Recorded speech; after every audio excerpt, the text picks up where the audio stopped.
ကြော်ကြော်ကမိုးရွာတရောင်ဖြစ်အောင်ရေတွေဖြန်းပြီးတော့မိုးချင်းတန်ထွက်အောင်တံများတစ်ချက်ကိုအသုံးပြုခဲ့တယ်။စီးနှင်းတွေနဲ့စောင်းရသည့်အငွေ့တက်ကိုတောင်ပြောင်းမှုပေါက်ပေါက်တွေတုံးပြီးအပီအပြင်တူပတ်ထားတာပါ။အိမ်ထဲကရှုပ်ညီအကိုတွေဖြစ်တဲ့အောင်အောင်နဲ့ဟိန်းစော်တို့ကဒါကိုအဟုတ်မှတ်ပြီးအပြင်ထွက်စစ်ဆေးဖို့သူတို့ရဲ့စောင်းတွင်းဝတ်အနှွေးတွေကိုအမြန်ဝတ်လိုက်ကြတယ်။ဒါပေမဲ့ရှုပ်လေးတွေအပြင်ထွက်လာတဲ့အချိန်မှာတော့ကြော်ကြော်ကနွေရာသီဖြစ်သွားအောင်မီးချောင်းပူတွေကိုပြောင်းဖွင့်လိုက်ပါတယ်။အပူချိန်ကြောင့်ရှုပ်လေးတွေကအင်ဂျီတွေကိုချုပ်ပြီးအိမ်ထဲကိုအပြေးလွှားပြန်ဝင်သွားကြတာပေါ့။ဒါပေမဲ့သူတို့အိမ်ထဲရောက်တာနဲ့ကြော်ကြော်ကအရင်တိုင်းပဲနောက်တစ်ခါပြန်စားနောက်ပါတော့တယ်။ကြော်ကြော်ဒီလိုတွေလုပ်နေရတဲ့အကြောင်းရင်းကတော့သူတိဆောက်ထားတဲ့မြို့ငယ်လေးထဲမှာကစားရတာကိုသဘောကျလို့ပဲဖြစ်ပါတယ်။အဲ့ဒီနေ့မှာသူကသူ့ရဲ့ကြေးရွာလေးကိုတိဆောက်ဖို့အလုပ်ရှုပ်နေခဲ့တာပါ။ဒါပေမဲ့တစ်ပင်တွေစိုက်နေတော့မှသူဖန်တီးထားတဲ့ပုံစံနဲ့မလိုက်ဖက်တဲ့တစ်ပင်ကြီးတစ်ပင်ကိုရုတ်တရက်တတိထားမိသွားတယ်။ဒါကိုမြင်မြင်ချင်းပဲသူကအဲ့ဒီအပင်ကိုချက်ချင်းတူးပစ်ဖို့ဆုံးဖြတ်လိုက်ပါတယ်။ဒါပေမဲ့အဲ့ဒီတစ်ပင်ထဲမှာရှုပ်နှစ်ကောင်နေထိုင်နေမှန်းကိုတော့သူမသိခဲ့ပါဘူး။ဘာမှမသိရှာတဲ့ကြော်ကြော်ကတစ်ပင်ကြီးတစ်ပင်လုံးကိုဖယ်ရှားလိုက်ပြီးအဲ့ဒီနေရာမှာတစ်ပင်အသေးလေးတစ်ပင်နဲ့အစားထိုးလိုက်တယ်။ရှုပ်နှစ်ကောင်အိမ်ပြန်ရောက်လာတဲ့အခါသူတို့ရှိကတစ်ပင်အသေးလေးကိုကြည့်ပြီးချက်ချင်းပဲဇဝေဇဝါဖြစ်သွားကြတာပေါ့။အဲ့ဒါကြောင့်ပဲသူတို့နှစ်ယောက်စကားများရန်ဖြစ်ကြတော့တာပါပဲ။ဒါပေမဲ့သူတို့ရဲ့ဆူညံတန်တွေကြောင့်ကြော်ကြော်ကတတိထားမိသွားပါတယ်။ရှုပ်လေးတွေကိုမြင်လိုက်ရတဲ့အချိန်မှာတော့သူကအေးအေးဆေးဆေးပဲမောင်းထုတ်ပစ်လိုက်တယ်။သူလုံးဝမမျှော်လင့်ထားတဲ့အရာကတော့ဒီကိစ္စကြောင့်သူတို့အိမ်ကိုဘယ်သူခိုးသွားလဲဆိုတာရှုပ်လေးတွေတီးသွားစေခဲ့တာပါပဲ။ကြော်ကြော်ကသူတို့အိမ်ကိုယူသွားမှန်းတီးသွားပြီးနောက်မှာတော့ရှုပ်လေးတွေကသူ့ရဲ့ယထာဘောကိုအပြေးတက်ပြီး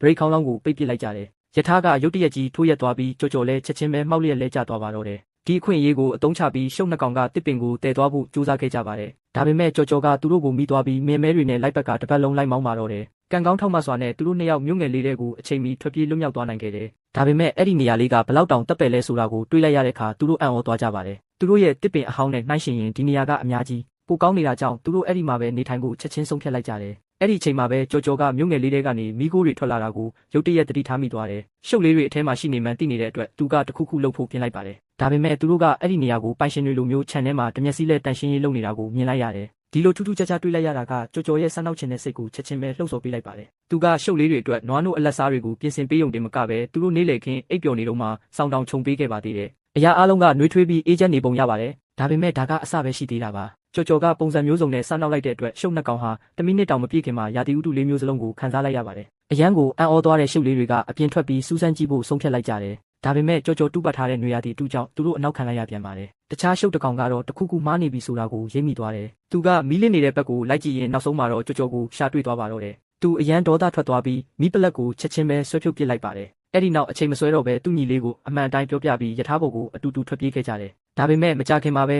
ယထာခုံမောင်းတန်ကကြော်ကြော်ရဲ့အာယုံကိုဆွဲဆောင်သွားပါတယ်။ရှုပ်လေးတွေကအောင်ပွဲခံဖို့ပြင်နေတော့မှပဲအခြေအနေတွေကရုတ်တရက်လွဲချော်သွားခဲ့ပါတယ်။တစ်ပင်ကတောင်တူကြီးတစ်ခုကိုဝင်တိုက်မိသွားတာပါ။ကံကောင်းကျင်တော့အနားမှာရှိနေတဲ့ကြော်ကြော်ကဘေးအန္တရာယ်မဖြစ်အောင်အမြန်ဆုံးတားဆီးပေးနိုင်ခဲ့ပါတယ်။စိတ်တူသွားတဲ့ကြော်ကြော်ကရှုပ်လေးတွေကိုစူတော့မလို့လုံနေတော့မှသူတို့ကတခုခုကိုရုတ်တရက်တတိထားမိသွားကြတယ်။အဲ့ဒီအပေါက်ကတကယ်တော့ယထာဖြတ်တန်းသွားဖို့အတွက်အနေတော်